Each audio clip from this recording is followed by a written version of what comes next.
जय हिंद दोस्तों।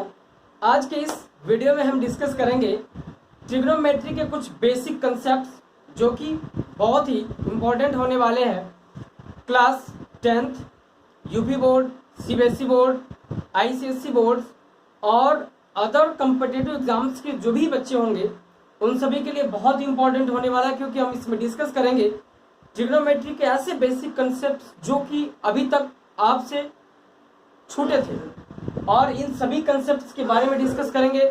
साथ ही इनके जो एप्लीकेशन होते हैं, कैसे एंशिएंट टाइम में इसका यूज हुआ था, कैसे आज के टाइम में भी इसका यूज करते हैं, इन सभी के बारे में बिल्कुल डिटेल से और बेसिक कंसेप्ट्स को लेते हुए कि कैसे इन पर बेस्ड क्वेश्चन करेंगे, इन सभी के बारे में बिल्कुल डिटेल में डिस्कस करेंगे, ताकि इस पर बेस्ड जब आप क्वेश्चन करें तो आपका कॉन्फिडेंस लेवल बिल्कुल एकदम बूस्ट रहे और आप क्वेश्चंस को बहुत ही आसानी से कर पाए।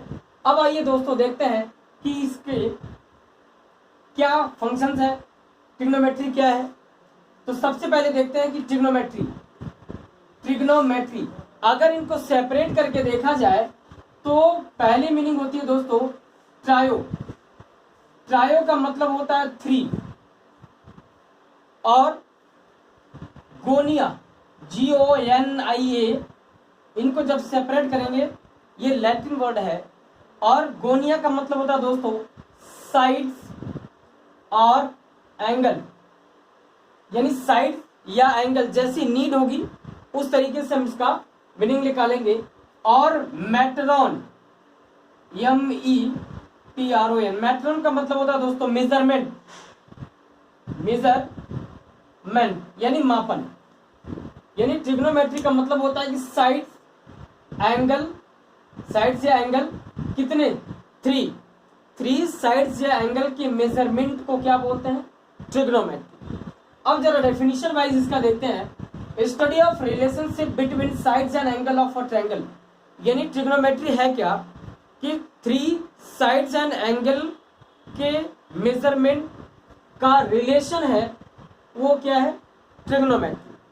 अब इसके बाद देखते हैं trigonometry has is application in astronomy geography, यानी कि एस्ट्रोनॉमी में भी इसका यूज होता है, ज्योग्राफी सर्वेइंग वर्क में भी इसका यूज करते हैं दोस्तों, इंजीनियरिंग और नेविगेशन का मतलब ये होता है जो आप गूगल मैप यूज करते हैं उसमें भी डायरेक्टली एंड इनडायरेक्टली ट्रिग्नोमेट्री का फंक्शन होता ही होता है, ठीक है। इन पास्ट यानी पहले के टाइम में trigonometrics use it to find out the distance, यानी प्राचीन टाइम में एंशिएंट टाइम में ट्रिग्नोमेट्री का यूज करते थे जो हमारे एस्ट्रोनॉमर होते थे, to find the distance between earth and planets, earth and stars, यानी इनके बीच की डिस्टेंस को फाइंड आउट करने के लिए भी ट्रिग्नोमेट्री का यूज करते थे। अब देखिए इवन नाउ आज के टाइम में भी इसका इस्तेमाल हो रहा है, यूज हो रहा है, टेक्नोलॉजी यूज, ये तकनीक यूज हो रही है। Engineering are based on trigonometrical concept, engineering में भी आज में भी इसका इस्तेमाल होता है जो कि ट्रिग्नोमेट्रिकल कैलकुलेशन कंसेप्ट का ही यूज करके करते हैं दोस्तों। अब देखते हैं कि ट्रिग्नोमेट्री में जो एंगल बनता है, जो ट्रायंगल बनता है, वो कैसे होता है, कैसे उनको आइडेंटिफाई करते हैं। अब इस पर देखिए बहुत डिटेल से समझते हैं हम लोग, ताकि आपको कभी भी प्रॉब्लम ना आए। यानी कि ये ट्रिग्नोमेट्री की आपकी बहुत ही इंपॉर्टेंट और विदाउट एनी कंफ्यूजन पूरी क्लास आपकी हम लेंगे ताकि आपको कोई कंफ्यूजन ना हो। तो सबसे पहले दोस्तों देखते हैं जो आपके सिलेबस में है, ट्रिग्नोमेट्री के जो भी कंसेप्ट यूज होते हैं दोस्तों वो राइट एंगल ट्रायंगल पे यूज होता है। जैसे सबसे पहले तो हम ट्रायंगल ही समझते हैं। आप राइट एंगल ट्रायंगल क्या यही वाला देखते होंगे, ठीक है, ABC। अगर ये सिंबल है तो ये राइट एंगल का सिंबल हो गया। राइट एंगल कहाँ पे है, एट A पर। A पर क्या है दोस्तों, राइट एंगल। अब आपसे पूछा जाए कि बताइए इसमें कौन सा साइड है, कौन सा साइड तो 3 हो गए, 1 2 3। आपसे पूछा जाए इसमें बेस और परपेंडिकुलर बताइए तो आप बता पाएंगे, एंगल डिसाइड है नहीं तो आप नहीं बता पाएंगे। लेकिन क्या परपेंडिकुलर साइड है क्या, बिल्कुल परपेंडिकुलर साइड है। यानी कि अगर मैं इसमें थीटा डिसाइड कर दूं थीटा क्या कर दूं दोस्तों, अगर मैंने थीटा डिसाइड कर दिया तो थीटा के अपोजिट वाली साइड, थीटा के अपोजिट साइड वो हमेशा होती है परपेंडिकुलर। क्या होती है दोस्तों, परपेंडिकुलर। आप थीटा छोड़ो, इसको मान लो कि तुम्हारी आंख है, तो आप जिधर देखोगे वो हमेशा क्या होगा, परपेंडिकुलर। अगर मैं यहीं पे कर देता हूं फाइव, क्या ले रहे हो दोस्तों, फाइव। अगर मैं को बेटा तुम्हारी आंख ये वाली है तो इसके हिसाब से परपेंडिकुलर क्या हो जाएगा, इसके अपोजिट। जिधर आप देखोगे वो साइड हमेशा क्या हो जाएगी, परपेंडिकुलर। ये बहुत ही कंसेप्चुअल, मतलब कि ये कभी भी कंफ्यूज होंगे ही नहीं। जहां एंगल है वहां पे मान लो आंख है, ऐसे देख इधर, अगर ऐसे देखा तो ये क्या है, परपेंडिकुलर। क्या ये बात क्लियर हो पा रही है? अगर ये परपेंडिकुलर है इसके लिए, तो इसके लिए क्या हो जाएगा, ये बेस हो जाएगा मेरे भाई। क्लियर हो पा रही है क्या? अब जरा बताइए, ये तो एकदम ट्रेडिशनल है। अगर मैं इसी को थोड़ा सा शिफ्ट करके बनाऊं तो बच्चे काफी ज्यादा कंफ्यूज हो जाते हैं सर। अब बताइए, इसमें अगर ये मैंने ले लिया P राइट एंगल पे है और ये Q है और ये क्या है, R है। अब आपसे जरा पूछा जाए कि इसमें अगर थीटा नहीं डिसाइड है तो आपसे पूछे कि बताइए इसमें कौन सा दोस्तों बेस होगा, कौन सा परपेंडिकुलर होगा, फिर आपके दिमाग में कंफ्यूजन होगा। तो बेस और परपेंडिकुलर तब तक आप नहीं बता सकते जब तक कि थीटा डिसाइडेड ना हो। तो इसमें थीटा कहीं डिसाइडेड है, नहीं है। अगर मैंने कहा बेटा ये थीटा है, अगर ये थीटा है तो परपेंडिकुलर क्या होगा, अब ये आंख है आपकी, अगर ऐसे देखोगे तो क्या सामने जो साइड होगी इसी को क्या बोलेंगे दोस्तों, परपेंडिकुलर। क्लियर है? अगर ये परपेंडिकुलर है तो जो largest side in right angle triangle, जो सबसे बड़ी साइड होती है, इसको दोस्तों बोलते हैं हाइपोटेनस। तो आप कहेंगे सर इसमें तो बताया नहीं, यही कंसेप्ट बताने के लिए मैंने इसमें अभी लिखा नहीं था। तो क्या 90 के अपोजिट वाली साइड हमेशा क्या होती है, हाइपोटेनस होती है, ये थीटा एंगल डिसाइडेड हो या ना हो। क्या ये बात में कोई कंफ्यूजन है आपको? बिल्कुल नहीं होनी चाहिए। अब इस तरह का एक मैं और ले लेता हूँ ट्रायंगल, यानी कि हर तरीके से ट्रायंगल को आपके लिए फेमिलियर हो जाए ताकि कभी आप कंफ्यूज ना हो। अब जैसे मैंने कहा अगर ये थीटा मैंने लिया तो बताइए कि परपेंडिकुलर क्या होगा। अब मुझे लगता है पहचान जाएंगे। यहाँ पे आपकी आंखें हैं मान लो, तो इसके अपोजिट वाली साइड क्या हो जाएगी दोस्त, ये हो जाएगी perpendicular. The largest side of the right angle triangle that's called hypotenuse. यानी 90 के अपोजिट वाली साइड हमेशा क्या होती है, हाइपोटेनस। तो जो लास्ट बचा दैट इज बेस। क्या ये बात क्लियर है? इसमें कोई कंफ्यूजन तो नहीं होनी चाहिए। अब आते हैं दोस्त ट्रिग्नोमेट्रिक रेशियो पे। रेशियो पे कौन सा रेशियो, ट्रिग्नोमेट्रिक रेशियो। अब जरा बताइए, अब थोड़ा सा इनकी हिंदी में भी आप समझ लीजिए। हाइपोटेनस का मतलब होता है दोस्त कर्ण। कर्ण महाभारत का नहीं, मैथ का कर्ण। इसको बोलते हैं दोस्त आधार, इसको बोलते हैं लंब। क्लियर है? अब ट्रिग्नोमेट्रिक रेशियो में जब आएंगे तो उनको समझने का देखिए बेस्ट मेथड, आपको एकदम बिल्कुल रटना नहीं है, एकदम बिल्कुल चीजें समझ में आसानी से आ जाएंगी। एक लाइन आप लिख लो, एल ए एल बटे में के ए, ठीक है, लाल बटे में का, हिंदी का है। आप यूपी बोर्ड हो, सीबीएसई बोर्ड हो, आप याद इससे कर लो, लिखो वो, कोई प्रॉब्लम नहीं है। जरा देखते हैं कैसे। सबसे पहले तो आपको यही पता होना चाहिए कि कितने ट्रिग्नोमेट्रिक रेशियो होते हैं दोस्त। तो ट्रिग्नोमेट्रिक रेशियो होते हैं 6। There are 6 trigonometric ratio in trigonometry. तो फर्स्ट क्या है साइन थीटा, सेकंड क्या है कॉस थीटा, फिर थर्ड क्या है दोस्त टेन थीटा। 3 तो होता है रेशियो और 3 इनके होते हैं रिवर्स। 3 इनके क्या होता है रिवर्स या इनवर्स ट्रिग्नोमेट्रिक रेशियो, रिवर्स या इनवर्स ट्रिग्नोमेट्रिक रेशियो। तो साइन का क्या हो जाता है दोस्त इनवर्स कोसेक, कास का क्या हो जाता है सेक, टेन का क्या हो जाता है कॉट थीटा।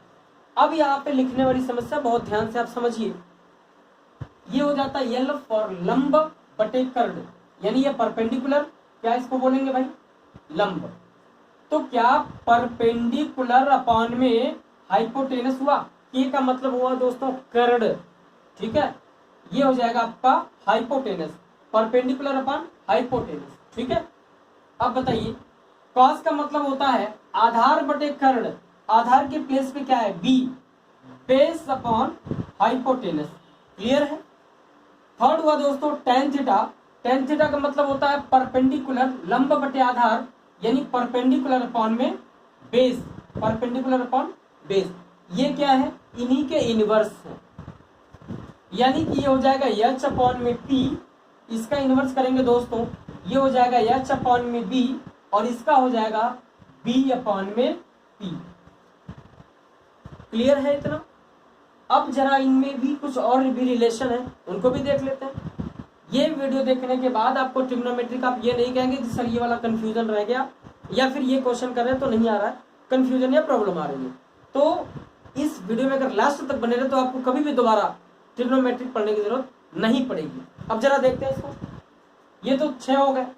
अब इनके बाद इनमें भी क्या रिलेशन होता है वो भी हम लोग देखते हैं, जरा ध्यान से समझते रहिए। अब करेंगे क्या कि साइन थीटा बराबर होता है 1 में कोसेक हुआ, 1 में कोसेक, मैंने कहा था इनवर्स होता है। अब जरा बताइए कि साइन बराबर तो आपको मालूम है p में h, तो जरा करके देखें कि क्या h में p जब आप कीजिएगा h में p, तो क्या ये रिवर्स होगा। कैसे रिवर्स होगा भैया, क्या 1 में डिवाइड आप कर रहे हो h बाई पी का, क्या भाई 1 divided by h by P, यानी 1 में आपने डिवीजन किया h बाई पी का, तो क्या इसको रिवर्स करके आप मल्टीप्लाई ही तो करते हो यार, मल्टीप्लाई ही तो करते हैं। तो 1 में आपने सेकंड वाले को रिवर्स कर दिया, इनवर्स कर दिया और मल्टीप्लाई कर दिया, तो क्या ये p बाई में यह आया कि नहीं आया। इसका मतलब साइन का ये इनवर्स होता है, ये बात कंफर्म हो गई, कोई कंफ्यूजन तो नहीं है। अब जरा बताइए क्या ऐसे ही कॉस थीटा बराबर 1 सेक थीटा भी होगा, बिल्कुल होगा यार। अगर ये साइन बराबर 1 कोसेक है, तो क्या कोसेक बराबर भी, कोसेक थीटा बराबर भी 1 साइन थीटा होगा क्या। फिर देखिए जब ये कॉस बराबर 1 सेक है, तो क्या सेक थीटा बराबर भी 1 अपॉन कॉस थीटा होगा। क्लियर हो पा रही है बात। अब इसको देखते हैं, अगर यहाँ पे टेन थीटा होता, टेन थीटा बराबर 1 अपॉन में कॉट थीटा, कॉट थीटा, तो क्या कॉट थीटा बराबर भी 1/10 थीटा होगा, यानी कॉट थीटा बराबर 1 अपॉन में टेन थीटा। क्लियर हो पा रही है बात। अब इसके बाद जरा देखते हैं कुछ और रिलेशन भी इसमें हो सकते हैं, जरा देखिए कैसे। एक और होता है टेन थीटा बराबर साइन थीटा बटे में कॉस थीटा, साइन थीटा बटे में कॉस थीटा, और कॉस थीटा कॉट थीटा बराबर होता है कॉस थीटा बटे में साइन थीटा। क्योंकि ये देखिए क्वेश्चंस में जब आएंगे तो वहां पे आपको प्रॉब्लम नहीं होगी, इसलिए पहले ही डेराइव करा के आपको दिखा दे रहा हूं। ठीक है, अब ये तो इनके हो गए basic ratio, basic relation of ratio, और इनके एप्लीकेशन को फिर हम समझेंगे आगे नेक्स्ट स्लाइड पे।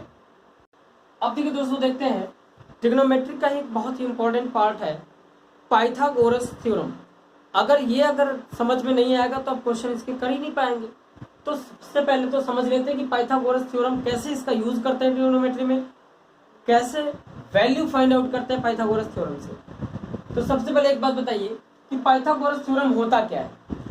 पाइथागोरस थ्योरम हमेशा ट्रिग्नोमेट्री के राइट एंगल ट्रायंगल में लगता है, और क्या फाइंड आउट करने के लिए, अगर किसी ट्रायंगल में, कौन सा ट्रायंगल, राइट एंगल ट्रायंगल में अगर 3 साइड्स में से कोई 2 साइड्स गिवन है और थर्ड साइड अननोन है, नॉट गिवन है, यानी वैल्यू फाइंड आउट करनी है, तो वहां पे आप पाइथागोरस थ्योरम से third side of right angle triangle find out कर सकते हैं। जरा एक बात बताइए, क्या यहाँ पे जो ट्रायंगल दिख रहा है इसमें मैं आपसे पूछ रहा हूं क्या थीटा डिसाइडेड है। आप कहेंगे नहीं सर थीटा डिसाइडेड नहीं है। अगर थीटा डिसाइडेड नहीं है तो क्या आप इसमें यह बता सकते हैं कि कौन सा परपेंडिकुलर है, कौन सा बेस है, कौन सा हाइपोटेनस है। आप कहेंगे सर एक तो समझ में बात आ रही है, hypotenuse, the longest side of right angle triangle that's called hypotenuse in this given triangle QR is the hypotenuse, and also the second definition of hypotenuse, that is the opposite side of a right angle in triangle, that's called hypotenuse. यानी longest side of right angle वो भी hypotenuse, या 90 degree के opposite जो side होती है वो भी क्या होती है दोस्तों, हाइपोटेनस। तो क्या इसमें पाइथागोरस थ्योरम नहीं लग पाएगा? लग पाएगा भैया। कैसे लगाएंगे? पाइथागोरस थ्योरम का जो बेसिक डेफिनेशन है, the square of the hypotenuse of right angle triangle is equal to the sum of square of other two sides of right angle triangle. अगर थीटा नहीं डिसाइडेड है उस कंडीशन में, अगर दोस्तों थीटा डिसाइडेड है तो आप कहेंगे the square of hypotenuse of right angle triangle is equal to the sum of square of base and perpendicular of right angle triangle. क्या ये बात क्लियर हो पा रही है? यानी किसी राइट एंगल ट्रायंगल में हाइपोटेनस का स्क्वायर, बेस का स्क्वायर प्लस परपेंडिकुलर का स्क्वायर, अगर थीटा डिसाइडेड नहीं है तो ये एक साइड है परपेंडिकुलर साइड, दूसरी साइड PQ हो गई, इनके स्क्वायर का सम भी क्या हो जाएगा, हाइपोटेनस के स्क्वायर के सम के इक्वल होगा। जरा देखते हैं हम लोग, क्या QR का स्क्वायर बराबर हो जाएगा PR का स्क्वायर प्लस PQ का स्क्वायर। अगर हाइपोटेनस फाइंड आउट करना है तो आप कर सकते हैं QR is equal to under root PR का स्क्वायर प्लस PQ का स्क्वायर। क्या ये बात क्लियर हो पा रही है आपको? अब अगर मैं यहीं पे एक दूसरा ट्रायंगल बना रहा हूँ दोस्त, अगर ये ट्रायंगल मैंने बनाया और यहाँ पे ले लिया मैंने ABC, अब हम ट्रायंगल ABC की बात करेंगे। अगर मैंने ये थीटा डिसाइड कर लिया तो आप कहेंगे ये सर आंखें हैं। बिल्कुल, जिधर देखोगे ना वो होता है परपेंडिकुलर। तो बताइए आंख के जस्ट अपोजिट साइड क्या है, तो इसे बोलते हैं परपेंडिकुलर। लॉन्गेस्ट साइड हो गई दोस्त हाइपोटेनस, तो जो थर्ड साइड हो गई ये ऑटोमेटिक क्या हो गई, बेस हो गई। ये बात आपको क्लियर हो पा रही है? अब जरा बताइए, मैं आपसे कहूँ क्या, हाइपोटेनस का square is equal to perpendicular का स्क्वायर प्लस बेस को अगर बीच से हम शो ऑफ करें तो बेस का स्क्वायर होगा कि नहीं होगा? तो अगर square root of both side कर लीजिएगा तो परपेंडिकुलर का स्क्वायर प्लस बेस का स्क्वायर, ये हो गया पाइथागोरस थ्योरम का एप्लीकेशन जब थीटा डिसाइडेड हो, एंगल डिसाइडेड हो उस केस में। अब मिलते हैं दोस्तों नेक्स्ट वीडियो में इनके एप्लीकेशंस के साथ और क्वेश्चंस के साथ। जय हिंद।